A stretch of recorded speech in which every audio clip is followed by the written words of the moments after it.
सभी को नमस्कार। अभी तक भजन गाने गीत सब हो गया और कविता की बात, कविता नहीं हुई है तो मैं तो कविता ही लिखती थी। अभी शुरुआत में उन्होंने बोला था जिसका काम उसी को साजे और करे तो डंडा बाजे, तो डंडा नहीं बजवाना है तो मैं कोई भजन वगैरह नहीं गाऊंगी क्योंकि सुर है नहीं मेरे पास। कविता ही लिखती हूँ, कविता ही बोलती हूँ, कविता ही बोलूंगी आज भी। और जैसे कि गणपति का दिन है, जय गणेशा, गणपति बप्पा मोरया। तो मैंने इस कविता में गणपति जी को नहीं, एक शिक्षक को गणपति के रूप में दिखाया है। शिक्षक हमारे टीचर्स डे आ रहा है 5 सितंबर को, तो शिक्षक और गणेश जी में क्या समानताएं हैं, तो मैं वो एक एक करके गिनवाती हूँ, आपको सुनिएगा। और यहाँ पे बहुत बड़ी अच्छी शिक्षक यहाँ बैठी हुई है, प्रनोति जी, आर्ट ऑफ लिविंग की क्लासेस लेती हैं। और ऐसे तो सारी माइंड शिक्षक ही होती है, अपने बच्चों को कुछ ना कुछ सिखाती है, पर ये प्रोफेशनल टीचर है तो इनका इसलिए मैंने नाम लिया। यहाँ भी शिक्षक ही होती है, सुबह से शाम तक सिखाती रहती है। तो सुनिएगा, शिक्षक कैसा हो, इस युग का शिक्षक कैसा हो और कैसा हो उसका मान। इस युग का शिक्षक कैसा हो और कैसा हो उसका मान। सर्वप्रथम पूजनीय गणेश जी, हर शिक्षक हो गणपति समान। सर्वप्रथम पूजनीय गणेश जी, हर शिक्षक हो गणपति समान। कैसे हो गणपति समान, सुनिएगा। कान हो गणपति के भांति विशाल, कान हो गणपति के भांति विशाल, सुने शिष्य को बिना किसी सवाल।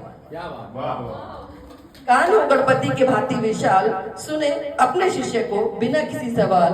लंबोदर के जैसे उत्कृष्ट हो उसका उदर, लंबोदर के जैसे उत्कृष्ट हो उसका उदर। बात सुने निष्पक्ष और ना करे इधर से उधर।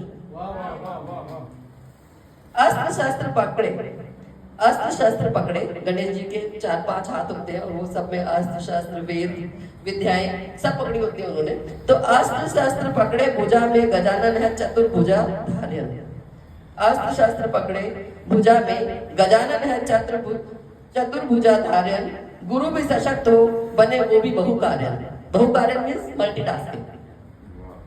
तो गुरु भी बने सशक्त और बने वो भी बहुकार्यन। वेदों के रचयिता गणेश जी, वेदों के रचयिता गणेश जी, गजानन बहुत ही ज्ञानी। वेदों के रचयिता गणेश जी, गजानन बहुत ही ज्ञानी। ज्ञान अर्जित करे निरंतर, अध्यापक भी बने विद्वानी। तो हर एक शिक्षक को रेगुलरली अपनी पढ़ाई करती रहनी चाहिए ताकि उनका ज्ञान निरंतर वृद्धि होती रहे। तो ज्ञान अर्जित करे निरंतर, अध्यापक भी बने विद्वानी। बप्पा है विघ्नहर्ता, भक्तों का विघ्न हरे।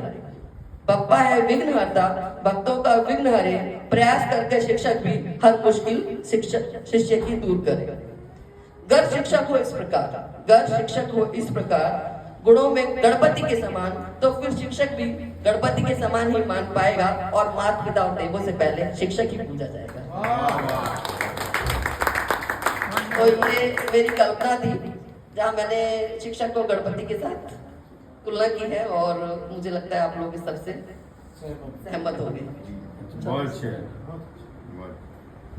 तो डिवाइन माहौल बना हुआ है, तो कोई कविता भी मैं सोचती हूँ कि भगवान से रिलेटेड ही सुनाती हूँ। तो मेरे पास एक सीता जी की कविता है, वो सुनाती हूँ।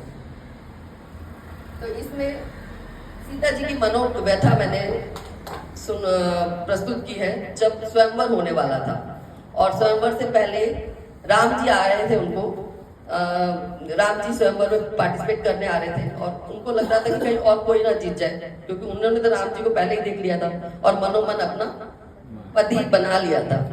पर स्वयंवर रखा है, जगह जगह से राजा आ रहे थे, राक्षस आ रहे थे, तो उनको डर था कि कहीं और कोई जीत ना जाए और कोई और उनको वर न ले जाए। बट क्योंकि उन्होंने मन से अपने राम जी को पति बना लिया था, उनके मन में बहुत कुछ अप डाउन चल रहा था। तो वो मनोव्यथा मैंने इस कविता में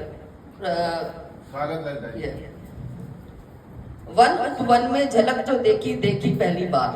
सबसे पहले उन्होंने वन में देखा था।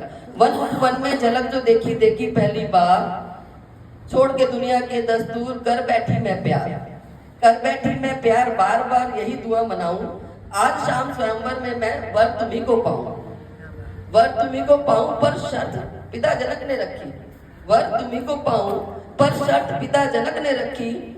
चढ़ा दे प्रतिज्ञा जो तुम, शिव धनुष तो तुम्हारी शादी पक्की। अपनी शादी पक्की मैं तो मन ही मन हर्षाऊं। अपनी शादी पक्की, मैं तो मन ही मन हर्षाऊं, प्रतियोगिता में देख महारथी फिर से मैं घबराऊं शर्माऊं मैं, घबराऊं शर्माऊं मैं, फिर आंख मूंद शिव ध्यान किया, घबराऊं शर्माऊं मैं, फिर आंख मूंद शिव ध्यान किया, आगे की बात संभालो आप, मैंने तो राम को पति मान लिया। शिव जी से उन्होंने बोला।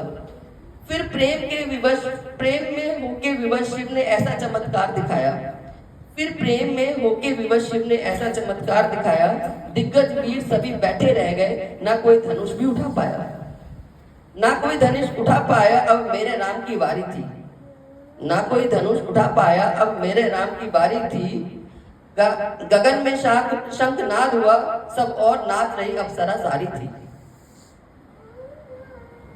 उठाया शिव धनुष ऐसे जैसे हल्की सी फूलों की माला, राम जी ने उठाया शिव धनुष ऐसे जैसे हल्की सी फूलों की माला, लगा माथे पर प्रत्यंचा चढ़ा, धनुष ही तोड़ डाला, तोड़ा जो धनुष हर और बिगुल बजने लगे, पहना वरमाला सीता हुई राम की, और एक नई प्रेम कथा रचने लगे। तो तालियां थोड़ी कम नहीं लगी, पहली कविता हमने भजन पढ़े थे।